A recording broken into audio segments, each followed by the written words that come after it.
Eder. Mech. Pallister. Se non fosse accaduto tutto ciò che conosciamo, domani, 16 aprile 2025. Catelia Mia Alvarez Kiklo, per tutti semplicemente Kata, soffierebbe le sue 7 candeline con il sorriso di una bambina circondata dall'amore della sua famiglia. Sarebbe il giorno di una festa semplice, con una torta colorata, qualche palloncino, e gli occhi emozionati di sua madre, Catherine. Invece, anche questo compleanno, il secondo consecutivo, trascorrerà nel silenzio assordante di un'assenza che pesa ogni giorno di più. Nata il 16 aprile 2018 in Perù, Kata è scomparsa a Firenze il 10 giugno 2023, in un pomeriggio che sapeva già d'estate. Quel giorno indossava dei fuso rosa e una maglietta chiara. Da allora, il tempo si è fermato per la sua famiglia. Nessuna traccia concreta, nessun avvistamento verificabile, nessuna certezza, solo ipotesi, domande, indagini e, purtroppo, molto dolore. A quasi 2 anni dalla sparizione, che resta uno dei casi più oscuri e inquietanti degli ultimi anni in Italia, abbiamo provato a immaginare come potrebbe essere oggi il volto di Kata. Aiutati dalla tecnologia, grazie all'intelligenza artificiale, abbiamo generato un'immagine che restituisce una possibile proiezione del suo volto attuale, una bambina appena cresciuta rispetto a quella ritratta nell'immagine che ha fatto il giro del mondo. Treccine ordinate, sguardo luminoso e un sorriso che, col tempo, è diventato il simbolo stesso del mistero e della speranza, un volto ancora pieno di innocenza, con quei tratti inconfondibili che nessuno, in questi 22 mesi, ha potuto dimenticare. Kata viveva con la madre e altri familiari all'interno dell'ex Hotel Astor, un edificio occupato in via Maragliano a Firenze. Quel sabato di giugno, mentre la madre era al lavoro, a prendersi cura di lei erano 2 zii, Eibo Arenis Vasquez, fratello della madre, e Marlon Kiklo, fratello minore del padre, ed è proprio su di loro che, formalmente, si concentra l'attenzione della procura, che li ha iscritti nel registro degli indagati. Ma a distanza di quasi 2 anni, le prove concrete mancano, le indagini, anzi, si muovono nel buio. Nessuna traccia del DNA della bambina è stata trovata né nei borsoni e nelle valigie che si ipotizzava potessero essere stati utilizzati per trasportarla fuori dall'edificio, né sugli oggetti prelevati durante i sopralluoghi. Le telecamere dell'Astor non riprendono alcuna uscita della bambina dagli ingressi principali. L'unico filmato certo è quello delle 15:12, Kata scende le scale esterne dell'hotel. Dopo quel momento, il vuoto. Nessuna immagine successiva, nessuna testimone, nessun dettaglio utile. L'ipotesi più probabile è che la bambina sia stata portata via da uno degli accessi secondari dell'edificio, in particolare dal cancello posteriore di via Monteverdi, non sorvegliato da telecamere. Una mossa studiata? Un rapimento premeditato? Oppure un'azione impulsiva coperta da un muro di omertà? Subito dopo la scomparsa, furono moltissime le segnalazioni, tutte rivelatesi inutili. Alcune telefonate hanno assunto i contorni del macabro, come quella arrivata da un numero colombiano. Voci che si spacciavano per guerriglieri chiedevano un riscatto in cambio del rilascio della bambina, una truffa crudele. Un atto meschino di sciacallaggio che ha solo aggiunto dolore al dolore. La pista del rapimento è sempre rimasta in piedi, così come quella, mai provata, di una vendetta legata al racket delle stanze dell'ex hotel occupato. Proprio per questo è in corso un processo che vede coinvolto lo zio Eibo. In questi mesi sono stati ascoltati testimoni persino in Perù, ma nessuna delle piste finora battute ha portato alla verità. La sensazione, per molti, è che l'Astor continui a custodire il segreto di quella giornata, un segreto mai svelato, tra le mura di un edificio che sta per essere venduto all'asta, e che presto potrebbe tornare a nuova vita. In questa lunga attesa, c'è chi non ha mai smesso di cercare. La criminologa Stefania Sartorini, che da tempo affianca la mamma di Kata, ha voluto rivolgere alla piccola un messaggio commosso nel giorno del suo compleanno, un messaggio che è anche una promessa. È il tuo secondo compleanno lontano da casa, senza la tua famiglia, senza abbracci e senza candeline da spegnere, ma tu non sei sola, piccola.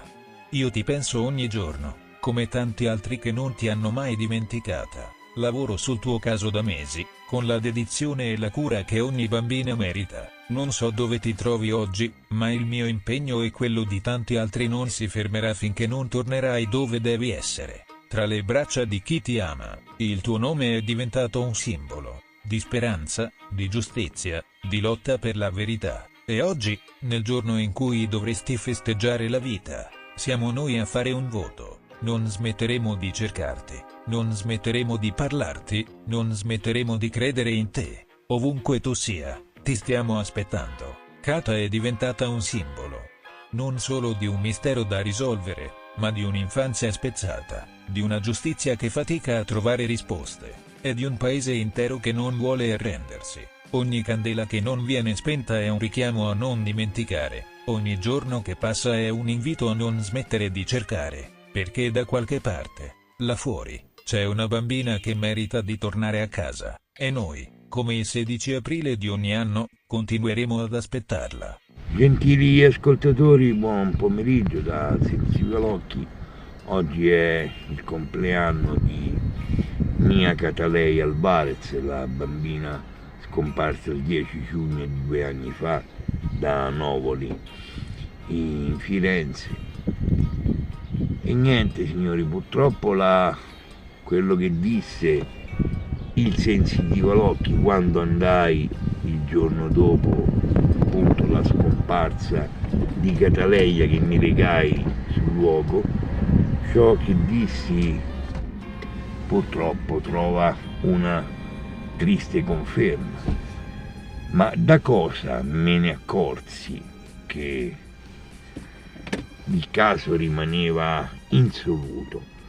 Perché all'esterno e all'interno dell'ex hotel Astor ho visto troppe divise, nel senso che quello è stato l'errore principale che poi ha caratterizzato tutta la storia, perché sono state sprecate energie per cercare qualcosa all'interno appunto dell'ex hotel Astor, qualcosa che non c'era, era stata già portata via.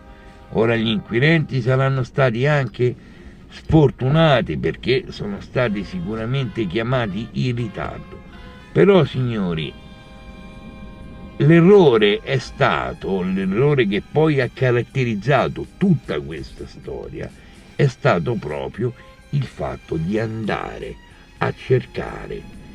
E poi sono stati chiamati anche i cacciatori di Calabria che hanno sventrato da così l'hotel per cercare, e poi hanno detto che Catalei all'interno dell'hotel Astor non c'era, era stata già portata via. Ma se questo lo si riusciva a capire la sera stessa del fatto, forse gli inquirenti potevano essere più fortunati e risolvere il caso stesso quella sera. Purtroppo questo non è successo. Oggi, poverina, questa bambina festeggiava i suoi 7 anni, non lontana, perché da ciò che vidi la mattina dopo appunto il fatto che purtroppo già il pendolino mi dava segnali di morte, appunto che Cataleia era stata assassinata. Purtroppo signori, ci sono casi e casi. Se gli inquirenti sono sfortunati, vanno incontro purtroppo a un muro di gomma. Sono passati 2 anni, non si è saputo più nulla, trascorreranno altri 2, altri 4, 6 anni e purtroppo non si saprà più nulla perché Cataleia è stata ammazzata il giorno stesso della scomparsa, ma non sicuramente è stata portata via dall'ex hotel Astor e purtroppo non si è saputo più nulla.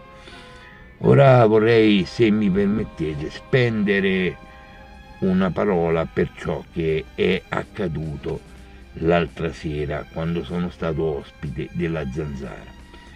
Io, il Sensialocchi, non ha nulla di personale nei confronti di Parenzo, di Davide Parenzo, del giornalista, ma io devo difendere la mia storia. Io ho una storia che dura 20 anni, dura da 20 anni. Io sono 20 anni che faccio il sensitivo e la mia, professione, chiamiamola così, non può essere denigrata o messa alla berlina da chi che sia.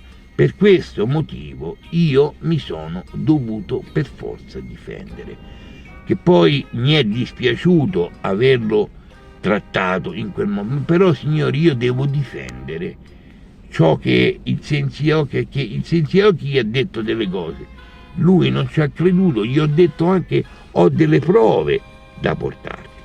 Se il dottor Parenzo e Cruciani, dottor Cruciani vogliono, io sono disposto a fare una trasmissione seria, gli porto le prove di tutto ciò che ho fatto, tutto ciò che è successo. Però basta che non vengo né offeso, perché io non è che posso partire da Civitavecchia, andare a Roma allo studio della Zanzara e fare il zimbello di Parenzo. Un buon proseguimento di giornata a voi tutti dal Sensitivo Alocchi di Civitavecchia. A 18 anni dall'omicidio di Chiara Poggi, la giovane di 26 anni brutalmente uccisa nella sua villetta di via Pascoli a Garlasco il 13 agosto 2007. Il caso continua a riservare colpi di scena. Oggi, Andrea Sempio, amico del fratello della vittima e nuovamente indagato per omicidio in concorso, è stato convocato dai Carabinieri di Milano per un ulteriore prelievo delle sue impronte digitali. Il secondo in pochi giorni. Intanto, i genitori di Chiara, Rita e Giuseppe Poggi, esprimono amarezza e scetticismo per quella che definiscono un'indagine già vista, volta, a loro avviso, solo a scagionare Alberto Stasi.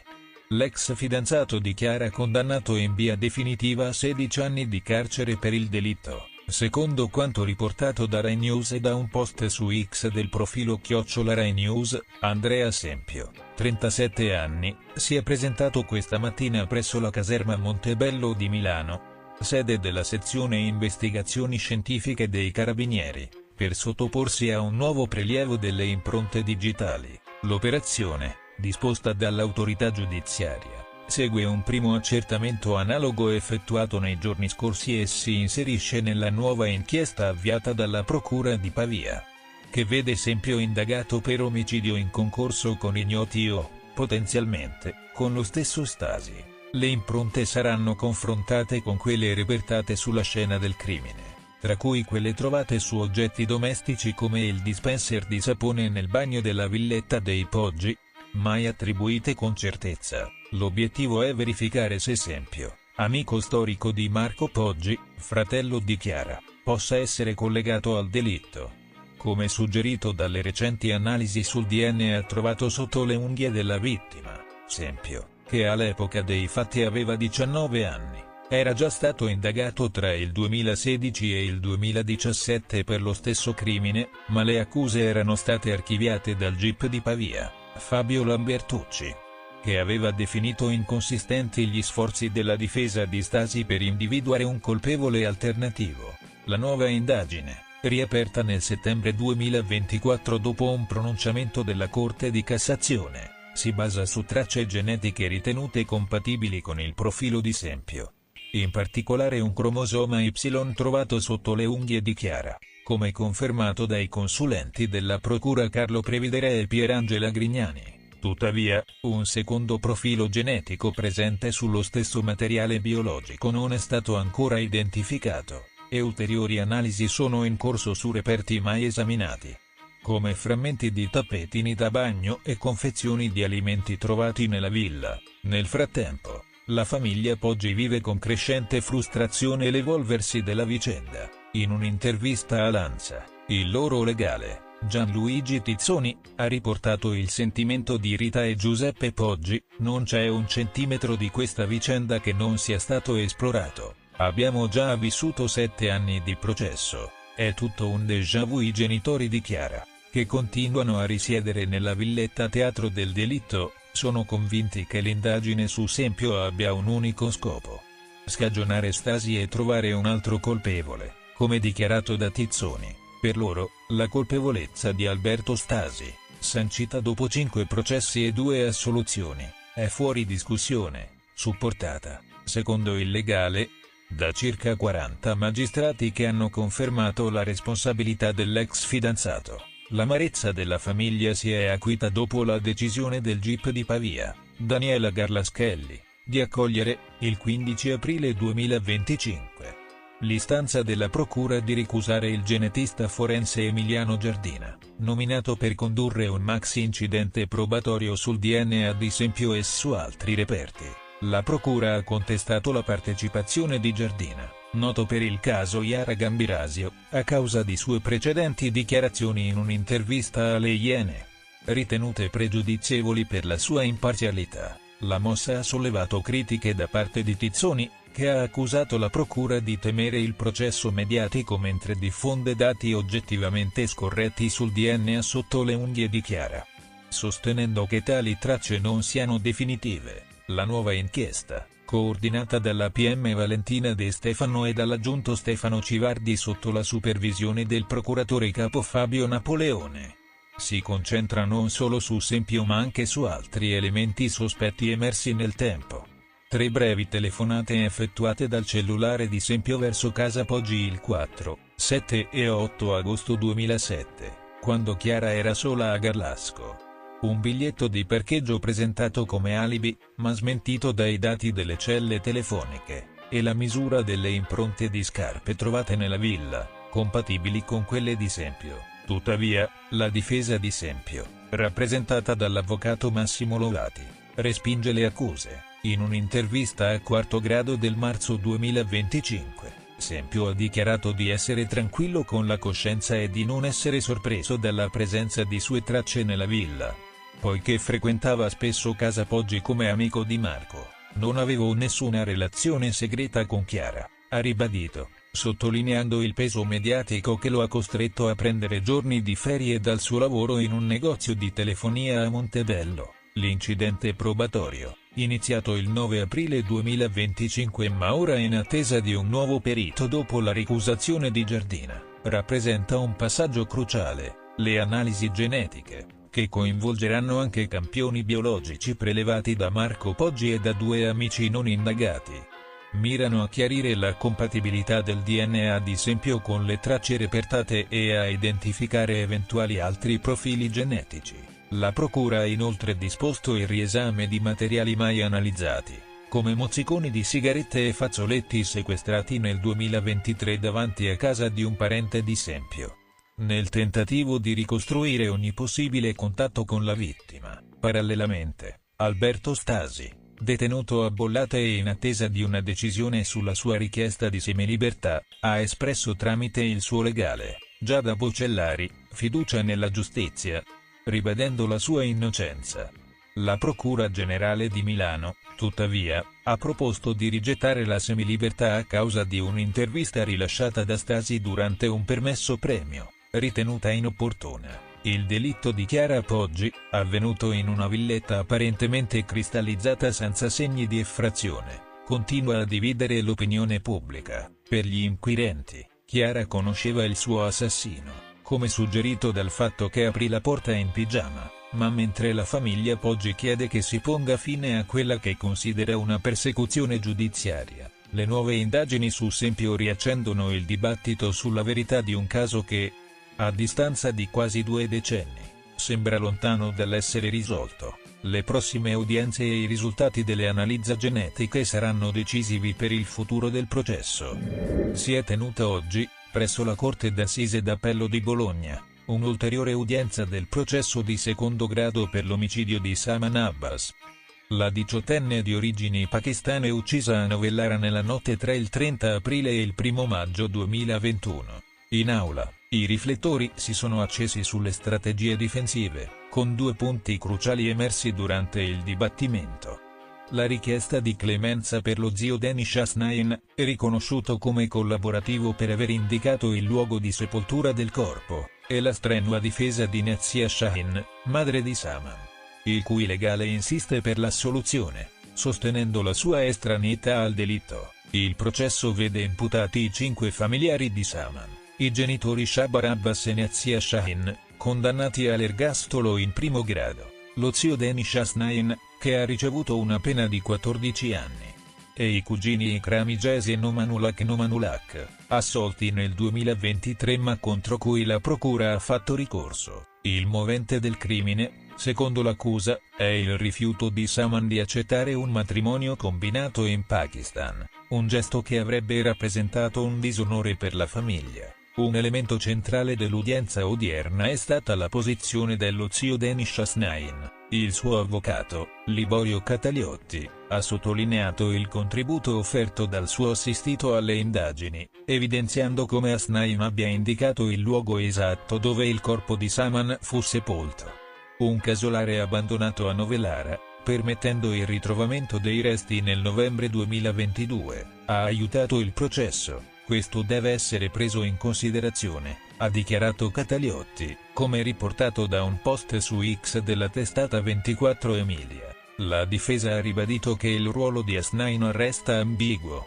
Non è chiaro se fosse presente al momento dell'omicidio o sia arrivato successivamente, un dubbio che, secondo il legale, potrebbe giustificare una revisione della condanna. La procura, tuttavia, ha chiesto l'ergastolo anche per lui, insistendo sull'aggravante della premeditazione e sul suo presunto ruolo di esecutore materiale. Un altro momento clou dell'udienza è stato il tentativo del legale di Nazia Shahin di smontare l'accusa di omicidio, estradata dal Pakistan nell'agosto 2024 e presente per la prima volta in aula in questo processo d'appello. Nazia si è sempre proclamata innocente durante le udienze precedenti, in particolare quella del 20 marzo 2025. Aveva rilasciato dichiarazioni spontanee, affermando tra le lacrime: "Non sono stata io a uccidere mia figlia, se l'avessi vista in pericolo l'avrei difesa, perché sono la mamma". Oggi, il suo avvocato, Simone Servillo, ha insistito sull'assoluzione, sostenendo che non ci siano prove dirette della sua partecipazione attiva al delitto. Ha contestato la narrazione dell'accusa, che dipinge Nazia come mandante insieme al marito Shabar, e ha chiesto alla Corte di rivalutare le testimonianze, in particolare quella del figlio minore Ali Haider, che aveva collocato i familiari sulla scena del crimine. La procura, al contrario, ha ribadito la richiesta di ergastolo, sottolineando il ruolo di Nazia nell'inganno che avrebbe condotto Saman verso la morte. Come evidenziato dalle immagini delle telecamere che la mostrano accompagnare la figlia fuori casa la sera del delitto, l'udienza si è svolta in un clima teso, con tutti gli imputati presenti in aula, seduti vicini a causa della nomina di un unico interprete. Come deciso dalla Corte presieduta dal giudice Domenico Stigliano, Shabar Abbas, padre di Saman, ha mantenuto la sua linea difensiva, accusando lo zio e i cugini e negando ogni coinvolgimento, mentre i cugini, assolti in primo grado, restano sotto scrutinio dopo il ricorso della procura, che ne chiede la condanna all'ergastolo per concorso in omicidio. Le indagini si basano su prove indiziarie, tra cui il video delle telecamere che mostra Saman uscire di casa con i genitori e non fare più ritorno, e la testimonianza del fratello Ali Haider, che ha descritto il coinvolgimento dei familiari, pur con alcune incertezze durante l'udienza del 6 marzo 2025. La Procura Generale, rappresentata dalla sostituta procuratrice Silvia Marzocchi, ha insistito sulla premeditazione, descrivendo il delitto come una condanna a morte orchestrata dall'intera famiglia per punire la ribellione di Saman, che desiderava vivere liberamente e proseguire la sua relazione con il fidanzato Saqib. L'udienza odierna non ha portato a decisioni definitive, ma ha messo in luce le strategie contrapposte delle difese. La collaborazione di Danish Hasnain potrebbe influire sulla sua posizione, mentre la richiesta di assoluzione per Nazia Shahin appare più complessa, data la mole di indizi che la collocano al centro della vicenda. La Corte ha già ammesso nuove prove, come l'escussione dell'archeologo forense Dominic Salsarola per chiarire le modalità di occultamento del corpo, e si prevede che le prossime udienze, a partire da quella già calendarizzata per il 24 aprile 2025, saranno decisive per valutare eventuali ribaltamenti della sentenza di primo grado. Il caso di Saman Abbas continua a tenere alta l'attenzione, non solo per la gravità del delitto ma anche per il suo significato più ampio. Una giovane donna uccisa per aver rivendicato la propria libertà. Mentre la giustizia cerca di fare chiarezza, la comunità di Novellara e l'opinione pubblica attendono risposte che possano rendere giustizia alla memoria di Saman. Un macabro ritrovamento ha sconvolto il quartiere Oreto di Palermo nel pomeriggio di oggi. Un uomo di 51 anni è stato trovato senza vita all'interno di un appartamento al primo piano di un palazzo in via Vincenzo Mortillaro, tra via Perez e via De Borg. Le autorità, intervenute prontamente, hanno classificato il decesso come morte violenta, aprendo un'inchiesta che al momento non esclude alcuna ipotesi, omicidio o suicidio. Il corpo è stato scoperto dopo una segnalazione, probabilmente da parte di un vicino, che ha allertato le forze dell'ordine. Sul posto sono giunti i sanitari del 118, che hanno constatato il decesso, insieme a diverse pattuglie dei carabinieri. Presenti anche gli specialisti della sezione investigazioni scientifiche, incaricati di raccogliere prove sulla scena, e il medico legale, che ha effettuato un'ispezione cadaverica preliminare per accertare le cause della morte. L'appartamento, posto sotto sequestro, è ora al centro delle indagini. La vittima, un italiano di 51 anni la cui identità non è stata ancora resa nota, viveva sola ed era descritta dai vicini come una persona estremamente riservata. Era schivo, lo vedevamo raramente, stava per conto suo, ha raccontato una condomina, visibilmente scossa. Questo isolamento potrebbe complicare la raccolta di testimonianze utili, ma gli inquirenti stanno già interrogando i residenti e verificando la presenza di telecamere di sorveglianza nella zona. Le prime informazioni parlano di un decesso causato da un evento traumatico, ma la dinamica resta incerta. Gli investigatori stanno valutando due piste principali. Un omicidio, che implicherebbe la ricerca di tracce di un aggressore o segni di effrazione, oppure un suicidio, che richiederebbe conferme su eventuali segnali di disagio psicologico della vittima. L'autopsia, attesa nei prossimi giorni, sarà cruciale per determinare l'ora e la causa esatta del decesso. Oltre a chiarire se le lesioni siano compatibili con un gesto autolesionistico o con un'aggressione, il quartiere Oreto, solitamente tranquillo, è sotto shock. Non ci aspettavamo una cosa del genere qui, ha commentato un residente. Le indagini procedono a ritmo serrato.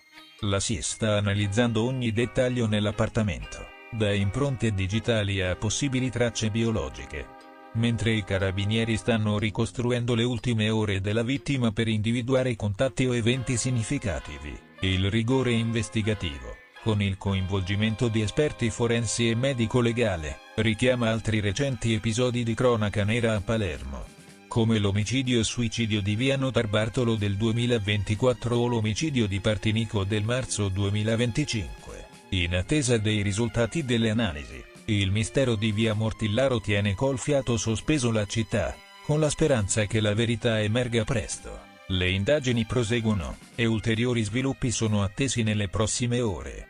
Potrebbe non essere andata come si crede tutta la faccenda. Io aspetto qualche giorno per sapere delle novità importantissime. Dove Liliana è stata trovata, sulle modalità con le quali lei è stata presa, e pestata ed uccisa. È una cosa che deve rimanere segreta. Sebastiano è stato indagato, ha chiesto asilo politico ad un suo amico ed è sparito.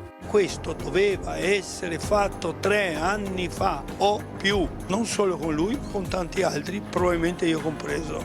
Siamo in ritardo di 3 anni, invece la procura ha lavorato 1 anno e mezzo per tentare di convincerci che lei si è suicidata, ed era una cosa nella quale non credevamo nessuno. Effettivamente tutti aspettavano che fosse indagato. Fosse indagato, che fossero fatte indagini, non voleva dire che lui doveva essere indagato, potevo essere indagato io, Sergio, tutti. L'importante è che vengano fatte indagini per omicidio. Questo è un omicidio, è palesemente un omicidio. Tutto premeditato, tutto, anche il fatto che doveva succedere quella mattina. Sebastiano sa perfettamente cosa è successo a Liliana. Non ha parlato per non tirare e implicare altra gente dentro. Una persona sola non poteva fare tutta quella messa in scena che è stata fatta da più persone, almeno 2 se non 3. Io mi sento responsabile del fatto di non aver capito prima che purtroppo Liliana poteva essere in pericolo. Però c'è anche la possibilità che Sebastiano sia totalmente innocente, si sia messo a raccontare stupidate solo perché voleva diventare un personaggio famoso. Forse sarei il primo a essere contento nei suoi confronti, però allora deve dirci, lui che lo sa, cosa è successo a Liliana. Ci potrebbe essere anche una figura sconosciuta, un sicario. Sconosciuto a lei, no a Sebastiano. Sebastiano lo sa, lui sa tutto, basta farlo parlare. Intanto Sebastiano, per festeggiare l'avviso di garanzia, è andato a farsi un bel viaggetto. Se è libero di farlo, se n'è andato. Io pensavo che un avviso di garanzia come quello che ha ricevuto gli impedisse di quantomeno di lasciare la provincia o l'Italia, o se no se ne va in giro per il mondo libero. Se nessuno glielo impedisce, why not? La questura 3 anni fa doveva indagare una decina, probabilmente dico io, di persone e fare delle ricerche serie, anziché quelle che sono state fatte, per vedere non solo gli alibi, come Sebastiano ha detto da subito, io ho un alibi perfetto, io non avevo nessun alibi, per esempio, perché non mi serviva, che cavolo di alibi mi serve? Io sono attaccato al mio telefono e alla mia macchina, la macchina c'ha il GPS e il telefono alle celle. Per cui in ogni momento, adesso compreso, il mondo sa dove sono. Cos'è che devo nascondere? Dal primo minuto quello che ha dato più da pensare anche per il discorso della corda è sempre stato il figlio di Sebastiano Piergiorgio. Ma non solo lui, la procura doveva interrogare, cioè controllare i movimenti di tutti quelli che giravano attorno a Liliana, per cui io per primo, il fratello e la cugina. Non c'era un grande rapporto tra Liliana e Piergiorgio. Quando Piergiorgio chiedeva soldi le rispondeva vai a lavorare. Poco più di 0 da quello che so, cioè non si frequentavano per niente, era un tacito accordo di ignorarsi praticamente. Il figlio si è presentato al matrimonio del papà in bermuda e canottiera perché subito dopo doveva andare al bagno, punto. Questo è il matrimonio di Liliana col papà di suo figlio. Poteva andare diritto al bagno, era meno peso. Il loro idillio di cui tanto parlavo all'inizio è stata una delle molle che mi hanno spinto ad intervenire, altrimenti me ne sarei rimasto in un angolo zitto senza farmi vedere proprio né sentire da mass media eccetera. Lui raccontava un sacco di frottole, ma proprio un sacco, riguardanti il non abbiamo mai litigato, ed è stato dimostrato ieri dalla vergatrice quanto questo era una mastodontica palla, perché litigavano e come. Hanno litigato la sera prima di appena venuti via da l'ultima cena, purtroppo per lei. Hanno litigato con ogni probabilità tutta la notte, perché lui ha detto ha pianto tutta la notte. Allora una che piange tutta la notte lo fa per sport? Domanda. E non è escluso che abbiano litigato anche la mattina, perché continuava il malessere della sera. L'amore tra di loro era scomparso da almeno 5 anni, se non più, proprio scomparso. Lei chiedeva non a caso letti separati in camera, per capirci. Di tutto questo noi ne parlavamo, per cui adesso può chiedere aiuto all'angelo finché vuole, vediamo se l'angelo risponde. Lei del figlio di Sebastiano non intendeva parlare proprio, perché i rapporti erano, a dire freddi, è un eufemismo, punto. Il figlio di Sebastiano aveva detto al papà, ed anche questa è una storia risaputa, che la figlia, cioè la nipote di Sebastiano, aveva espresso il desiderio di avere un iPhone di regalo per le prossime festività di Natale. Siccome era una cosa che valeva qualche 1.400 mi sembra, e lei semplicemente le ha detto che gliela compri il nonno, punto. Ehi, non dimenticare di iscriverti a questo canale.